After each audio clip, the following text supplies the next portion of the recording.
President's rule na lengak liba Manipur gi anauba miyam ki lengak masem naba MLA singna khoren masa paibadong na painari ngai cherakta BJP gi national spokesperson Sambit Patra numit nini ki khongchitang asi Imphal la thunglakhrei hanagi CM N Biren speaker TA Saitabrata BJP gi MLA bungjakin balti yauna tongan tongan be MLA sing Unaduna wa tanakhrei athubada miyam gi lengak ama soidana laklagani haina panari Sambit Patra ngasi ayuki pung 9 kunrom tabada Imphal International Airport thunglakibada mahakpu BJP Manipur Pradesh ki Vice President ki sarat yauna official sing na taram na okay makhatana airport ki helicopter na Churachandpur ki damak khongshan ki Imphal International Airport ki Churachandpur da chatkibado Thanlon ki AC ki BJP MLA Fungjakin Balti ga Tanakhre hari Mahak Churachandpur da leiba 53 Suba Assam Rifles ki battalion da helicopter tarba matung MLA Bungjakin Balti ki yum da chatke Manipur da English ngani kulhumdoi gi me ahumdagi haurakhiba irangda soktuna wheelchair ki matengna chatliba MLA Bungjakin Balti na mahak putaram na okay makoi ani minute kunthra rom ka thonglon sinduna aruba wari sanaki hari Bungjakin gi yumda chatkiba khongchat aduda Churachandpur gi MLA LM Khaute su yauke loinana Zomi Students Federation ZSF ki leader singna Sambit Patra da memorandum amasu patient ke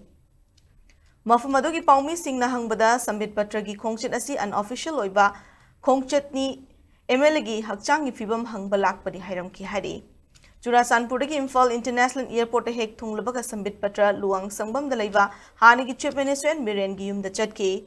Thazaba yaba paugili kunamana Sambit Patra na N Biren gasu akhanaba mifam mapang thoke tungda Manipur gi speaker TA Saitabrata ga unaki hari Sambit Patra Imphal Hotel la leiduna athengwa matamda BJP amadi chatminari pa political party gi MLA singasu unaki hari maka unaki ba MLA singi manungda singjama AC gi MLA Yumnam Khemchan Kumbi AC gi MLA Sana Samprem Chandra Langthawal AC gi MLA Karam Shyam Khurai AC gi MLA El Susintro Pasoi AC gi MLA Sapam Kunjikeshwar amadi atopa political party gi MLA Kasim Basum Laisio Kaising Awangbong Nimai Losi Dikho su yauke Sambit Patra ga unaruba gi matangda paumina hangba wa hangi pau kumoina MLA singna wafam kya fongdoklamke National highways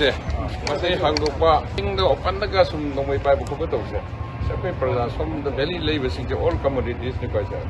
yam samle hai tai atu ge yam la panne ya thamati that is the prerogative of the center ni ko. Is there any points regarding the formation of popular government? Okay, we don't discuss anything like that. We just simply emphasize on this opening of this highway and controlling the law and order. The crisis है मसी उजिकी central की government की मखादा लोई ले बिना complete normalcy corona बताबियो अरुगा उजिकी दिशा आमरेन की करिगे अमा की local लेबिसिदा सिंग दने था था तो मगा साइ तम दंगा तो बुदोनो तो फोकस सिंग से लेहन बिनु मोई की तो सबसाना कनो तो बा आई ने याद को तो सिंग की सबसाना लक्षण भी थुबो मतम न normalcy कोरोना बताबियो British Center की खुद ले रखना है भी दुनिया में रोड So popular government ना क्यों बताने के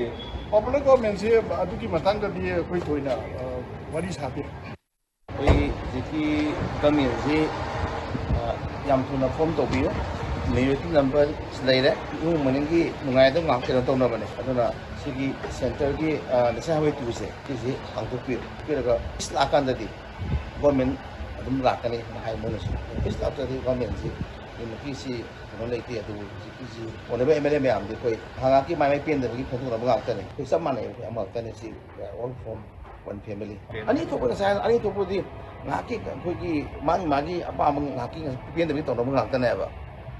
ani to ko ka su lei te de BJP manung gi di ken ko me ko ta moi na pura mani puri santi lei re ya re koi lei ba community khan chane me am ji si lei re ka de mo sa ga India si secular democratic country ni koi ki praja semse government praja semse government do lei tra ga di Prajana ko la na uba khan khari yeng ba thin uba to ko su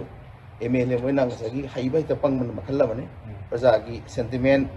dai Manipur gi lai jati pudi ma ki committee pudi no ai ko feel tawi atna ko yen to gi de la ka government si chum to form to wiyo plus na sa habi tu si hang to piraga lai ba kuki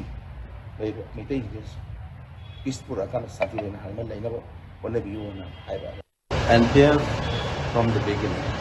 we believe in democracy, we believe in the people's will. So that is our position. We would like the popular government to be installed so that only people to people's contact will only come under popular government.